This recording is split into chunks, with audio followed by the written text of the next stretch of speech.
And we can give it just a few more, maybe another minute to make sure everyone gets out of the waiting room.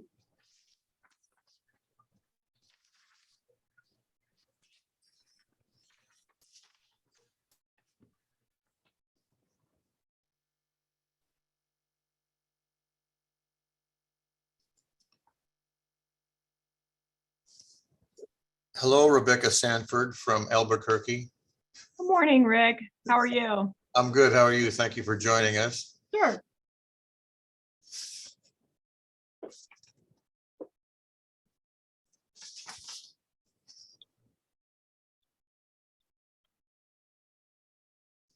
And are we still waiting for Pam? I don't believe she's on yet. Okay. Yeah, Alicia is on.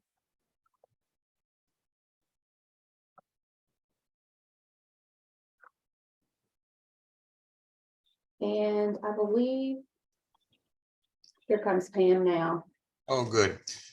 Can you tell if we have a quorum this We morning? do. I have you and I have Wayne Harvey and Sherry Ellis Reeves. Please let me know if I've missed anyone.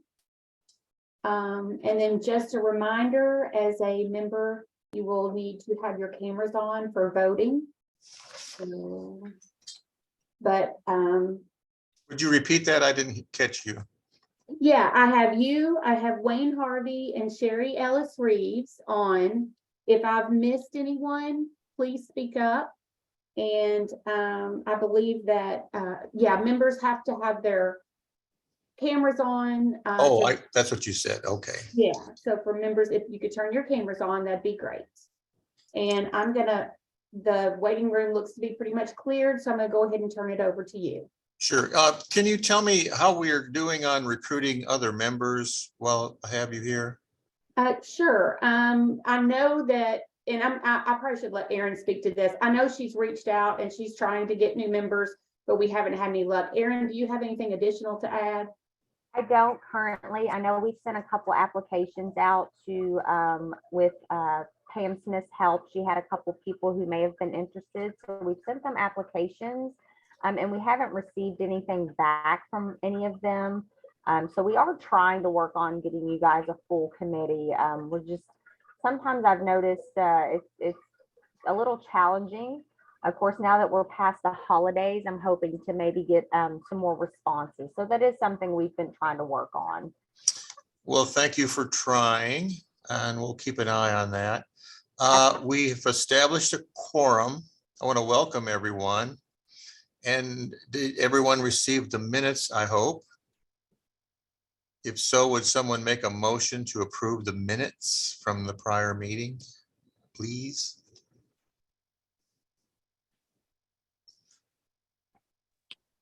I'll make the motion, Rick. Thank you, Wayne. A second?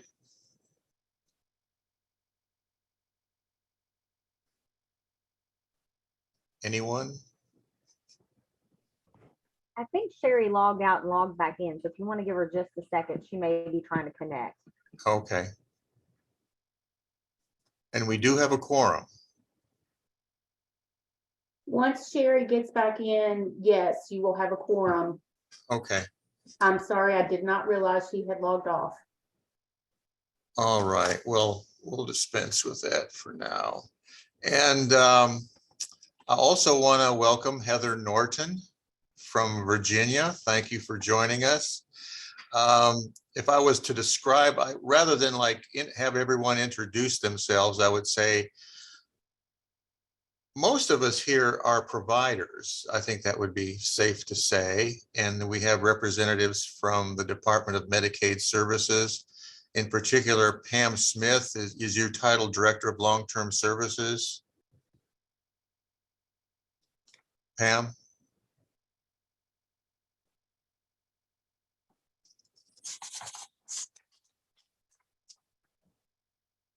Yes, Okay. I'm here. I'm on. Yes. Okay. And your title is Director of Long-Term Services, is Yes, that correct? Division Director of Long-Term Services and Supports. Yes, and that would include the waiver as well as nursing facilities, home health, and private duty Right. nursing, and Right. PACE. Right, so that's a lot of responsibility. Well, we'll just go ahead.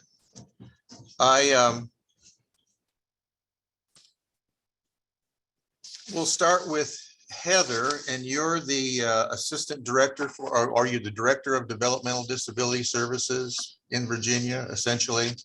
I'm this, essentially, I'm the state director. My title is actually Assistant Commissioner. Yeah. Well, we welcome you. And the purpose of this discussion, and we won't belabor this, but we've had this discussion before, you know, in Kentucky, we have a regulation that requires a provider who basically notifies the state that they can't meet the service needs of a participant. And then we have to, or we're required to continue to provide services for that individual until an alternative provider is found. And so we thought we would just ask a couple of states what their process was. I didn't like, seek Virginia out in particular, but I just happened to know one of my colleagues is from Virginia, and so and she was so kind to get you involved. But would you say Virginia differs from Kentucky in some way? Yes. So I think when I was reviewing your information related to requirements, you have a requirement to continue to serve the individual until an appropriate placement is found. And in Virginia, while we would hope that the provider would do that, once they've given 30 days notice, their obligation ends at the 30th day. Then is it the state's responsibility to find the alternative placement? Our community service boards, which is our case management entity, are a public partnership with the state. And so it's the case manager's responsibility ultimately to help locate an additional placement for the individual. But we also have what are called regional support teams at the state level, where we look at individuals who are having difficulty finding placement to look at potential providers across the Commonwealth that can serve those individuals. So we have a local requirement from our community service boards to help the individual through the case management system find placement. And if they're struggling to find placement, we have a process where they refer that to the state as part of a regional support team process. And then we bring together a cadre of experts from the community and the state to review the barriers to locating supports and services. Well, have you ever found yourself in a situation where you, with using all those resources and all that process, you still were unable to find a provider? Yes. Then what happens? So we also developed a crisis system for individuals with developmental disabilities, which is called our REACH program, and it's regionally based. And so as part of that crisis system, we have a crisis therapeutic home, so that if the person was going to go into crisis as a result of being homeless, they could access supports and services there. And or additionally, one of the other things that we built out in the last 2 years is this concept of a transition home, where individuals can go in between providers if it's going to take more than 30 days to develop an appropriate provider for them. Do you think, and this I'm asking you to surmise something here, but like in the case of Kentucky, where you're required to continue to provide services, do you think your system makes it easier for providers to try to serve a difficult to serve person, since they're not obligated to continue services until an alternative provider is found? I'm asking you to use your opinion. So I think there's a couple of things to know about Virginia. We're under a Department of Justice settlement agreement. So we have to do everything in our power, if you will, to help individuals find community-based placement. I will say that I do think that providers might be less willing. Oh. to accept challenging individuals if they didn't know that there was an out. Oh, right. So you agree. Right, right. I do, Yes. I do agree that we Yeah. have providers who are willing to at least try Mhm. to support some really challenging individuals, with the understanding that if it doesn't work out, they're not, they're under only the obligation as written in their policies to provide 10 or 30 days notice to that individual. Okay. Does anyone have any other questions for Heather? That was very helpful. Thank you. Do the ones who do not get service, do they go back to an ICF? I'm sorry, I didn't hear all of that. Can you ask that again? The ones that you are saying that are hard to place, do they go to an ICF? Rarely, if ever. We have a requirement, like I said, we are under a Department of Justice settlement agreement. And so we only have one state operated ICF in the Commonwealth left. We do have some private ICFs, but typically those beds are completely full. And so no, we typically are able to find a community-based provider for those individuals. How does your state view an ICF? How do we view an ICF? Well, I mean, is it something that you all feel that is still a need? Because they do not have we do not have open enrollment here for someone to go into an intermediate care facility on a or on a full-time basis. They just do it as a short term, but there are people who actually need that as a full-time.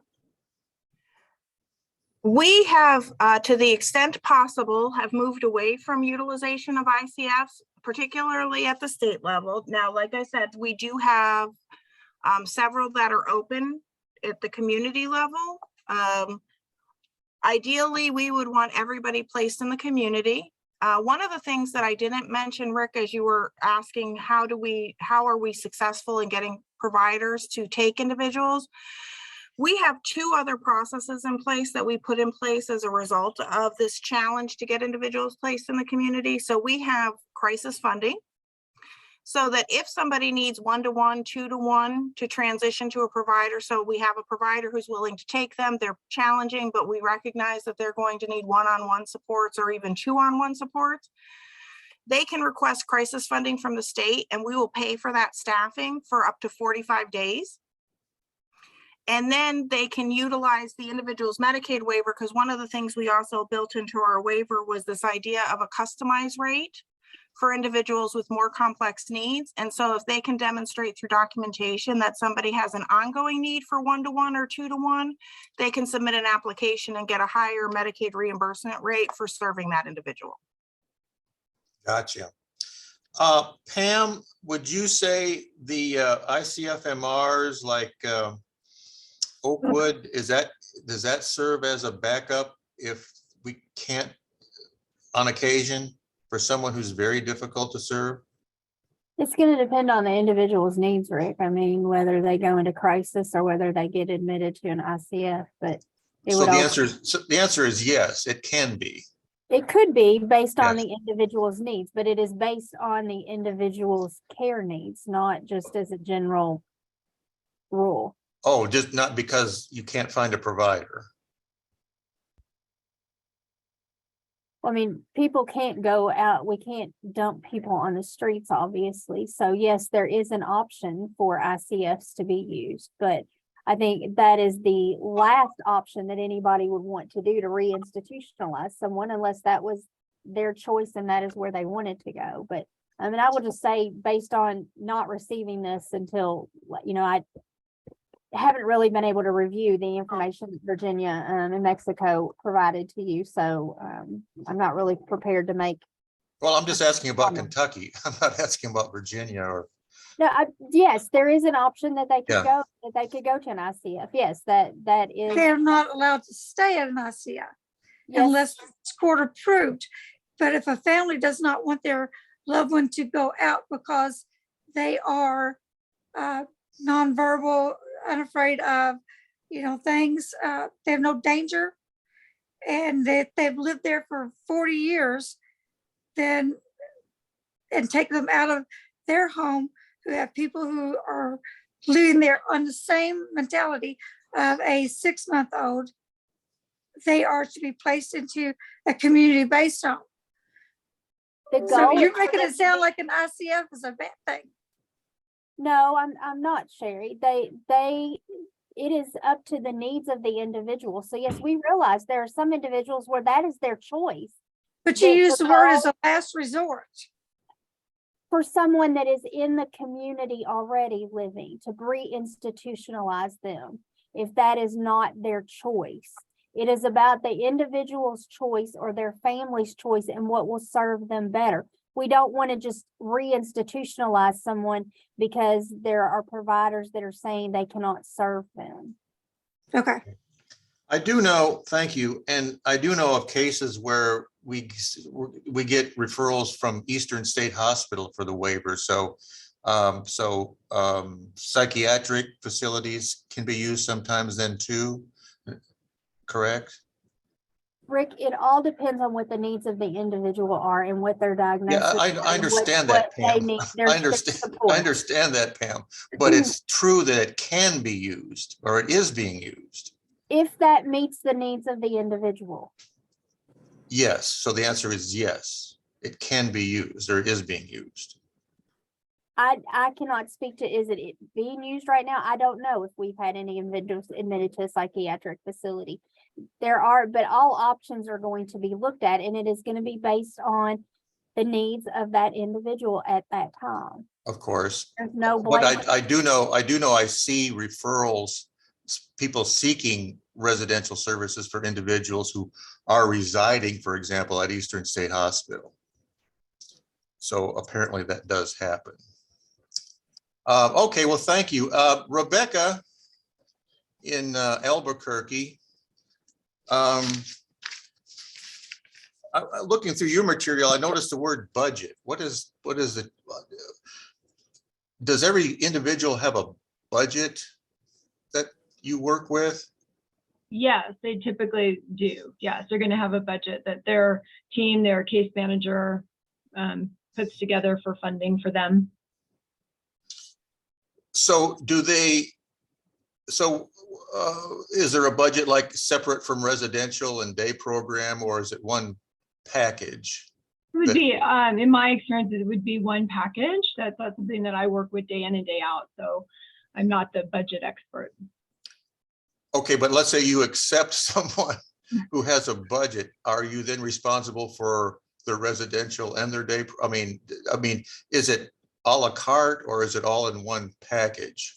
They have the opportunity to select who they want to provide services for each of those. So we may be their residential provider, but they may go someplace else for employment services or for day activities. So yeah, it's not all in one. But the case manager is responsible for keeping everything within that budget, then, I guess. Sure. Yeah, the case manager along with their guardian. I mean, it's in New Mexico, as I'm sure with all other states, it's a team approach. So right. Yeah. And do you are there established rates like for day services and residential services, or is it in a negotiation with the case manager from the budget? There are established rates in the state. Okay. So everybody pretty much has a very similar budget then, I presume. Depending on their level of need, Yeah. service and needs of the individual. Okay, so a budget can vary quite a bit among people, depending on their needs. Varies quite a bit, but more medically fragile are going to need more supports, have a larger budget. Can you give us an idea what kind of range we're talking about? I can't, Rick. I don't have that. Okay. Sorry. Now, if I'm understanding this correctly, you as a provider, and if you're not on moratorium and you get a referral, it seems to indicate here that you have a certain amount of time to accept that person into service. Is that, I mean, that's how it reads, or does it work that way in practice? So we have, if an individual select, so I'm a provider, Adelante as, let's say their day services provider, then they would sign what we call a secondary freedom of choice form. And then yes, in our standards, then we have, we would need to serve that person if we're open for services. Now we would work with the team if there was something where we were concerned about, could we do it well? Could we serve that person and guarantee health and safety? We would work with the team and the case manager and our Department of the Developmental Services Division, DDSD. In your opinion, does that make it less risky knowing that for providers to serve a person with exceptional needs? I mean, do you think that's a good system? I don't know if it's less risky, Rick. I think it's I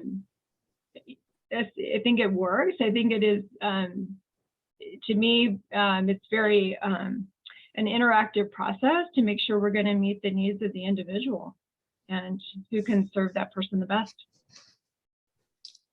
Right, but you do, in other words, if you decide you can't meet that person's need, then there is a way for that individual to find another provider that's relatively easy. I don't know if it's relatively easy, but Well, it's easier, let's say it's easier than Kentucky's. I don't know. I can't speak to, I don't know about Kentucky, but it's probably similar to Heather spoke about Virginia. It struck me as very similar that we're going to work with the case. We have a case management system in New Mexico that's independent. We're going to work with that case manager to best serve that individual. Okay. Is there any other questions for Rebecca?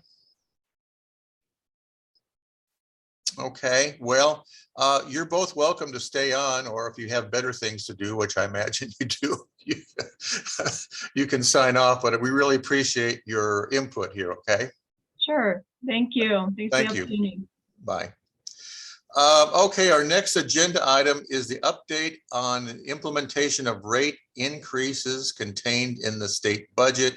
That's specifically the 10% increase that was budgeted to happen in July, and then the second increase that will happen July of 22, and the second increase of 10% that'll happen in July of 23, other than residential.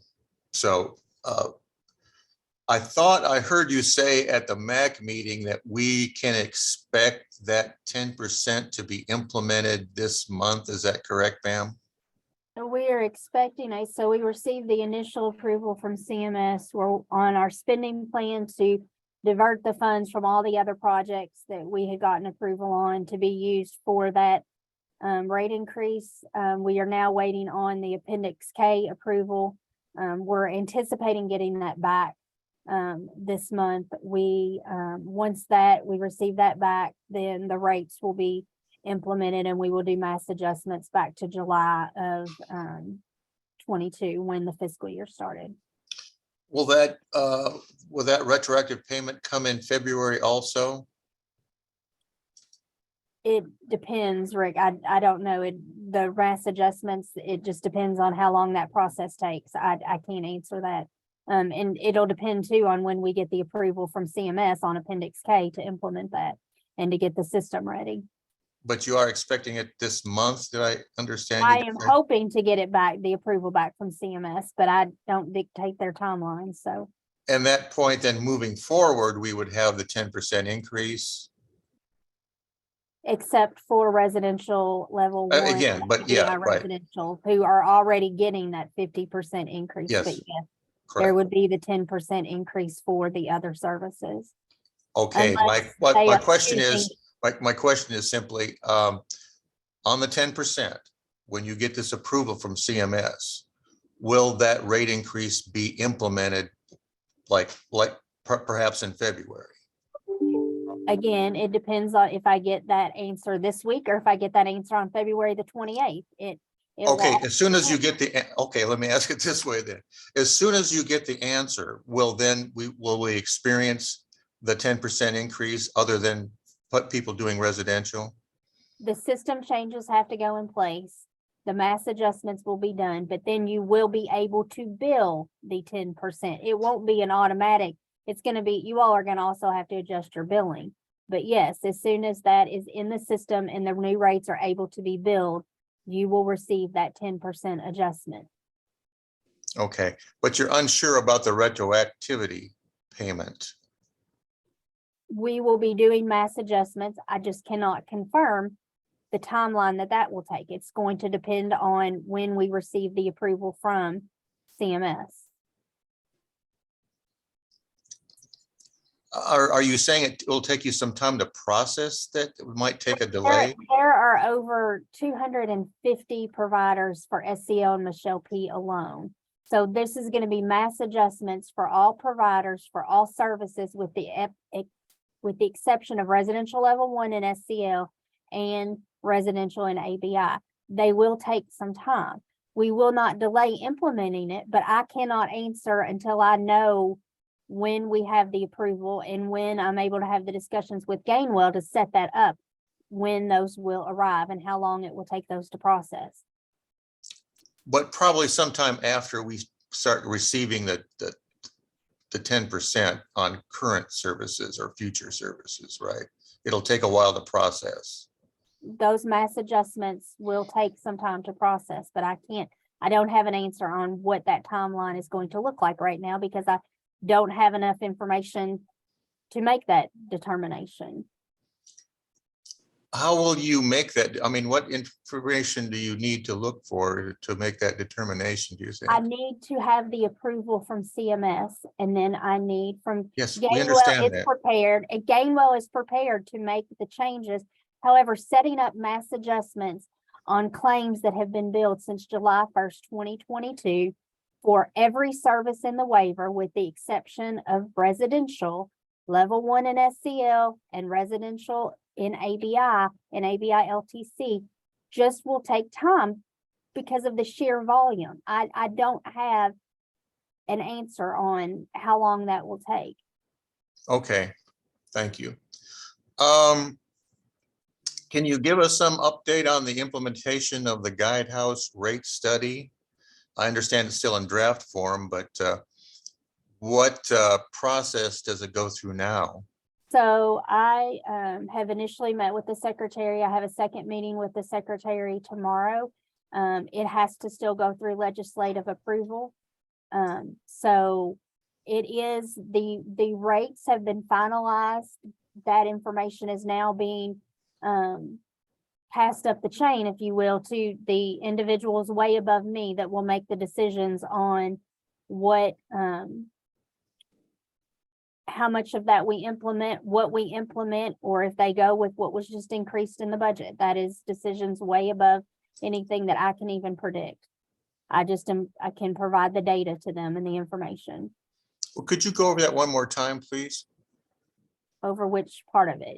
It will be with up to the individuals in the governor's office and legislators as to what the final approval is of those rates and what they choose to implement out of that study.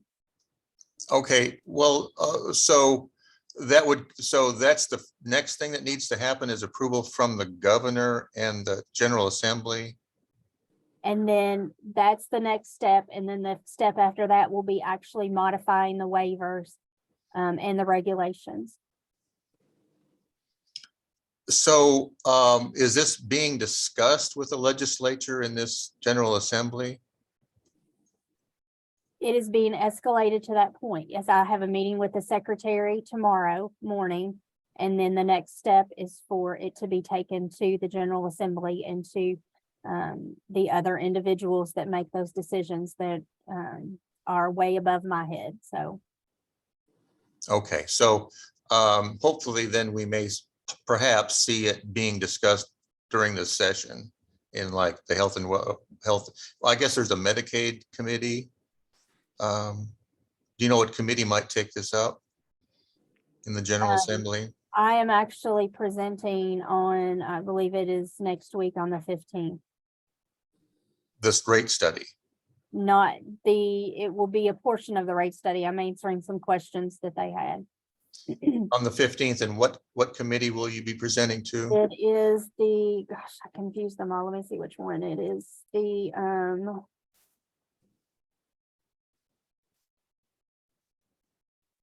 The Senate Health Services, I believe it is the Budget Review Subcommittee. Okay. Does anybody have any other questions on that topic or these prior topics? I'm sorry. Hey, Rick, this is Amy. I had a question about Yeah. the rate study for Pam. I totally understand exactly what you're saying about the rate study and the rates and what's implemented, but can you talk a little bit about the process with CMS? So we've pointed out to them that we don't have a verified rate methodology. So how does that process work with the implementation of this? So it was my, Actually, they pointed out to us that we do Sorry, not yeah. have a validated sorry, payment methodology. Yes. yeah, okay. I'm sorry about that. I didn't mean that. No, I just wanted to make sure it was clear for the record. So they pointed out to us that we don't have a rate methodology.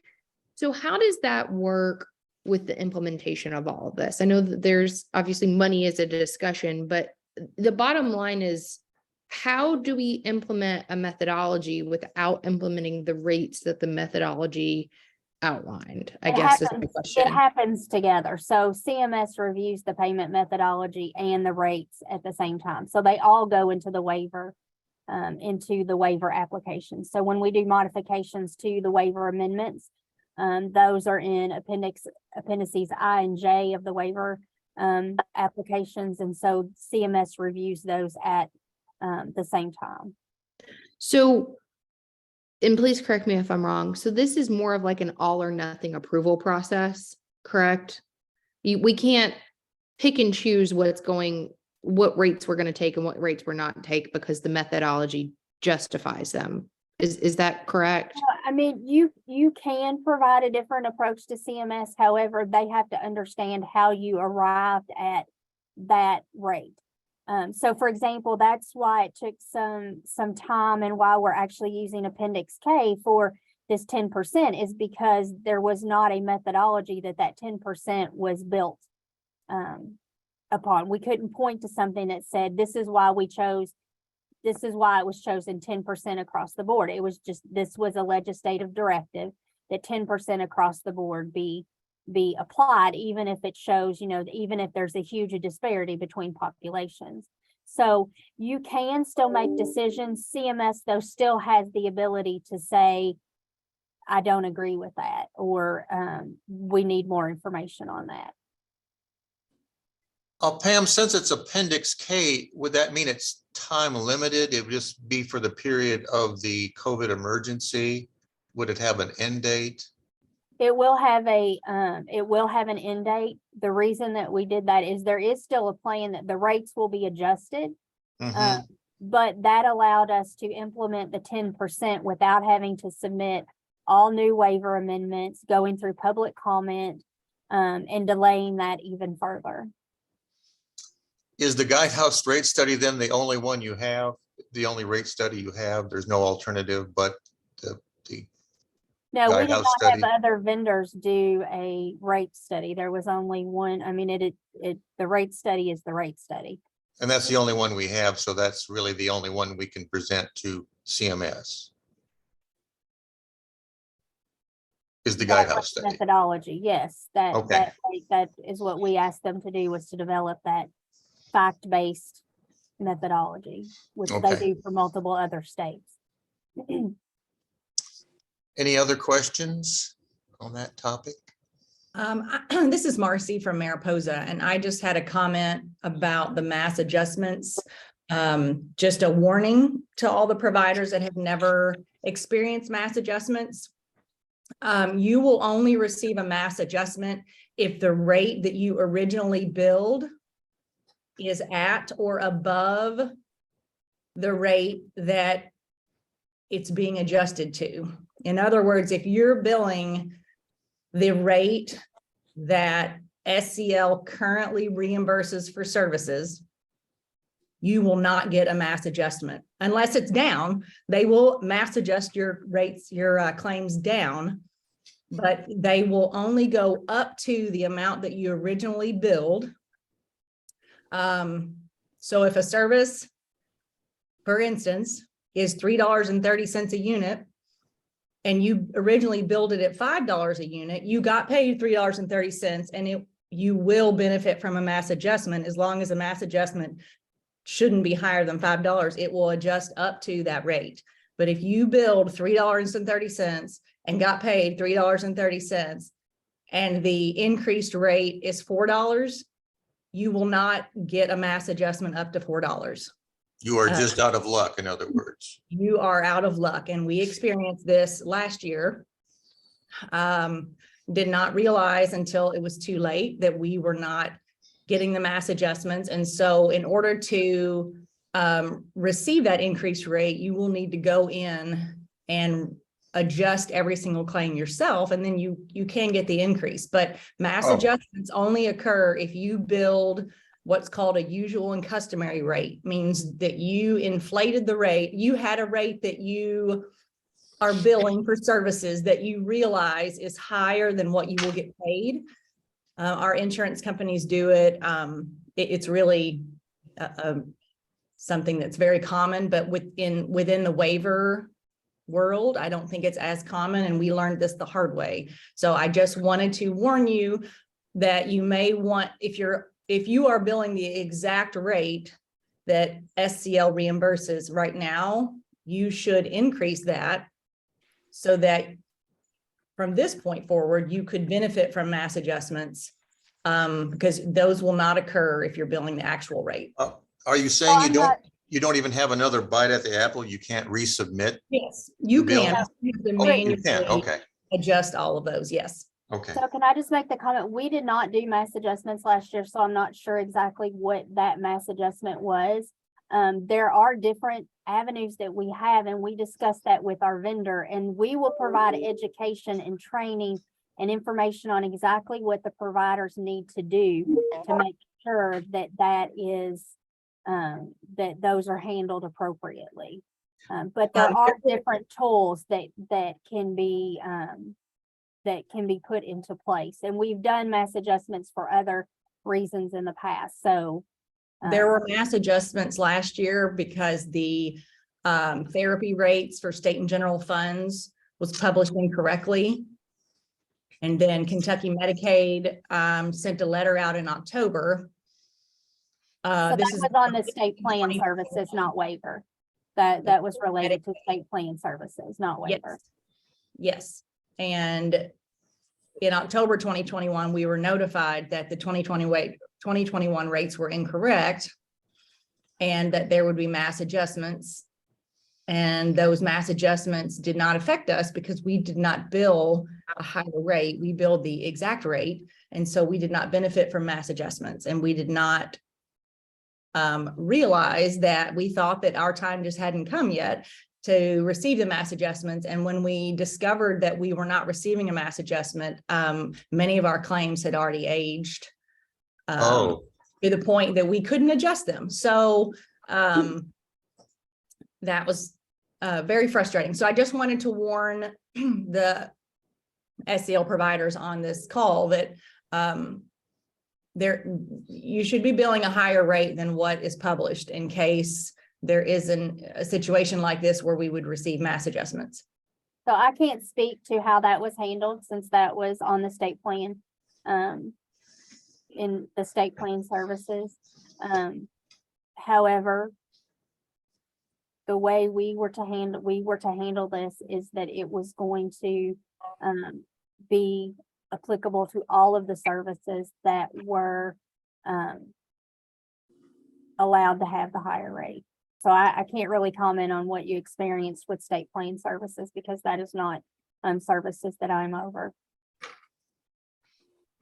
Well, I spoke with someone at Provider Relations about it, which is the same people that handle the billing for the waiver through Kentucky Health Net. So I'm not sure. I just don't want providers to be disappointed when they have to go in and manually. But if you can do adjustments higher than the rate that was originally billed, then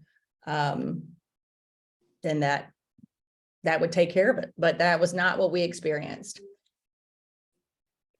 I'm still a little bit confused. You were not able to resubmit your bills because some of them had aged out? Yes, so you only have 1 year Okay, to adjust a claim. And so we were notified in October that the rates were incorrect.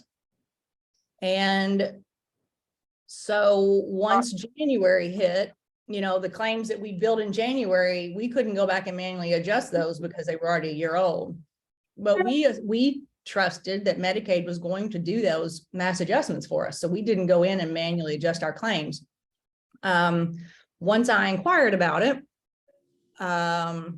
which I believe was in October of last year, a full year after we received the letter, I inquired about why we hadn't received the mass adjustments. And I was told that it was because they will only adjust up to the rate that you submitted. So. and you have 1 year to get that done if you want to resubmit them. Yes. Right. Okay. Yes, it's timely filing.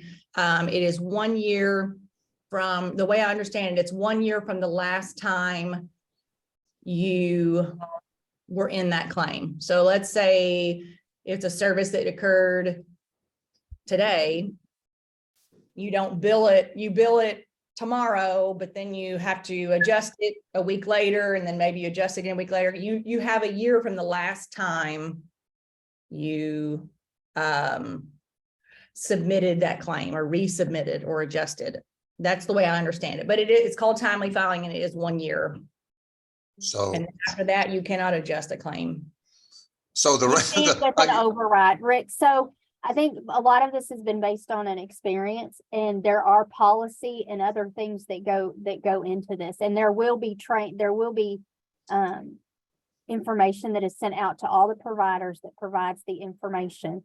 We can always, as the state can override timely filing, especially in cases where it is not in the provider's control, or does not make sense for the provider to continue billing just to get a denial or just to get a response to keep timely filing open.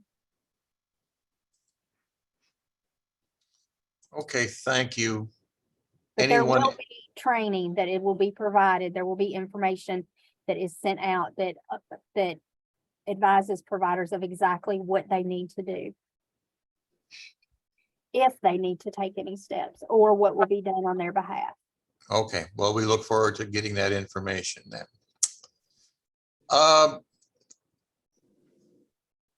Amy, did you have some questions about the settings rule compliance? What's happening with that? Sure. I think Pam, well, can we back up real quick? There was a question in the Oh, chat. I'm sorry. Yeah, go And I ahead. just wanted to say, I think Pam, what you're trying to say, and I don't want to put words in your mouth, is that right now you don't anticipate folks will have to back out claims. Is that correct? That is correct. We do not want that to happen that did with some of the other adjustments that we have had to do, because they were not a global adjustment that applied to everyone. So that is not the intention, that providers will have to void any claims, back out any claims, or do really take action on that they will have to take action for this to happen. Perfect. I just wanted to make sure I was understanding you correctly. And then second, on the settings rule compliance, I think if we could just get an update, number one, and number two, I think we submitted a cap for our settings plan. Is that true? And was it approved? And do you have any information about that, et cetera? That is true. And the item that we had to have included was while we have implemented, for example, on our certification and recertification reviews, we look at the providers and we look at the settings rule. The last pieces that had not been updated were in the reg applying to the lease. Kind of some of the technicalities. And so our cap included timeline for us to be able to have our regs updated, which that part will get updated when we have those regs open doing the rate changes.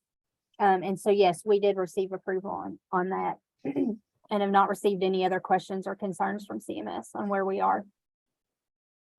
Thank you. And then just to follow up, I've gotten some just feedback from folks who initially years ago submitted plans and responses to the presumed institutional settings and submitted the required documentation, et cetera, and then maybe never heard anything back. Would it be safe to say that everything, if you didn't hear anything back, everything's fine? So there were some that were submitted to CMS that we never received a response back on. That is not only Kentucky, it was multiple other states. But yes, if you have not received anything else from us, then I would not have concerns. If there's somebody that does have concerns and want to discuss it further, just have them reach out to us. But CMS had taken, I think they originally were going to have a more active role in coming to visit some of the sites, and then realized what an undertaking that was going to be. And so some of the power was given back to the states themselves to make decisions on some of the sites, and of giving us more allowance of what we were able to do without having to escalate it to CMS. But if there are any specific providers of that have questions, just you can send them to the help desk or send them to the manager that's over the waiver. I know I just spoke to someone, a provider the other day that, it was something as simple as they were concerned over some in the same building that they were moving into. There were how some of the clinics were named, that it made it look like that it actually was different services being provided than what it was. And it truly was the nameplate. It was just an understanding of what that is. But yeah, we're happy to talk that through any of them. Pam, to your knowledge, are there any sites in Kentucky that are in heightened scrutiny? I would have to go back and talk to the other individuals. There's not anybody that I'm aware of where there were concerns that have not already been addressed and been discussions with the providers. The one that I just spoke with was one of those that, so their plan was being carried out, and it was one of our adult days that had actually been in I can't remember if they were in a hospital or they were in a nursing facility. They were on the campus, actually in the same building. And they had moved, were moving into their new site. So I'm not aware of any provider that has not heard or discussed with us kind of their plan. And as far as this, there's a deadline, right? The federal government is putting on all states to be complete with this settings rule process. Is that right? Yes, we have. It was extended. That was part of part of the CAP process. And after we submitted the CAP, we also had to submit the plan that outlined when we were doing, for example, our timeline for updating the regulations, along with all of the other states. And we have monthly meetings with small groups about federal final rule that, and I can tell you Kentucky is very far ahead of almost any other state. So. Right. Yeah. And so, but we don't really expect the federal government to come and do a look behind or anything, because it's such a massive undertaking. Well, at any point in time, they can come and but audit us. But, am I expecting a visit from CMS tomorrow or next month? No, I'm not. But we are in regular communication with them as well. But they have not shared any concerns with us based on the information that we have given to them.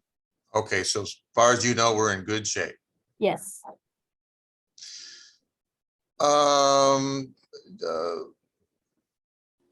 Amy, did you have a question on number 8 too, particular things that you were thinking of or concerned about? Sure. And Pam, I realize that a lot of this is dependent on a lot of different things, but generally in the next year, I think that we can hope to see, or maybe even expect to see, opening up of the waivers to submitting, amended waivers to account for the rate methodology, probably making some changes to some regulations. Hopefully maybe putting in regulation, maybe some Appendix K stuff, some stuff that was, has been in the works for a long time related to waiver redesign, et cetera. And we've talked about a little bit just generally about when that process will start. Just any updates about that? Just how do you think that the year may go? Obviously, I know you can't give any specific dates because there is a lot of moving parts, but just generally speaking. We're actually already have, we had a good basis to work with on the regs that, where we had, started work on those initially with the first redesign before it was paused. So we had started pulling those out and looking at those, and so I'm anticipating before the end of the year that there will be, you'll see things submitted, you'll see things out for public comment. Now, there's a lot of coordination that's going to go into that. There's a lot of, 6 waivers is a lot to do at one time, but we are working on that timeline and are very conscious of, when Appendix K will end. We're looking at the unwinding and what from Appendix K we want to move forward and, modify the waivers to include. So there's a lot of that background work going on right now. And I don't know if everyone is aware, you also are working on a children's waiver, correct? There's a feasibility study right now that is going on to determine what would be needed, what types of services, funding, all of that. Really, is it feasible? Exactly what it sounds like, the children's feasibility study. So is it feasible to do that in Kentucky? But this is really just a study at this point. Right. And so you'll be doing getting feedback from people, stakeholders. Yes. Yeah. They had the kickoff meeting of their work group, and then some of the next work to happen will be stakeholder engagement sessions outside of that work group. Yeah, and as part of that work group, this obviously would have a great deal of impact on the Michelle P. program, correct? It could potentially, it could on HCB. It will depend on what the study, what the Right. study shows. Okay, that's exciting. All right, any general discussion or recommendations from our discussion? From anyone? Hey, Pam. This is Amy. Just, I have heard some concerns from case managers about individuals that are transitioning from MCO to Optum choice. Any advice you could They need give? to call the waiver help desk. Typically, what has happened when you see somebody that moves out of that kind of the traditional benefit plan that they're used to seeing, either into an MCO or into one of the other, like from Optum to Global, there's either something's happened with eligibility or patient liability, but if they will reach out to the waiver help desk, they can help them figure that out. Thank you. Let's see, the next MAC meeting is March 24th, and I'll probably attend that. Our next meeting is April 4th. I assume we're going to continue with Zoom unless anyone objects to that. And if there's nothing else, we can adjourn. Thank you. Thank you. I'm sorry, we need to go back and approve the minutes now that we have a quorum. Oh, you're right. Yeah. Let's see. We were waiting for Wayne, you made a motion Yes, I made the motion to approve them. and we are waiting on a second. Is that correct? I second. All in favor, say aye. Aye. Any opposed, say no. And I didn't get this on the agenda, but do you happen to have the waiting list information? Pam? I do. Good. So Michelle P. is 8,021. 5,547 of those are under the age of 21. SCL is 3,084. 124 of those are urgent and 2,960 are future planning. And we are the 50 slots that were approved in House Bill 1 have been added to the waivers. And so as soon as CMS gives our, we get approval on those, then those additional 50 slots will be added to the waivers. We just can't add them until we receive the final approval from CMS. Okay, well, thank you. And we are adjourned.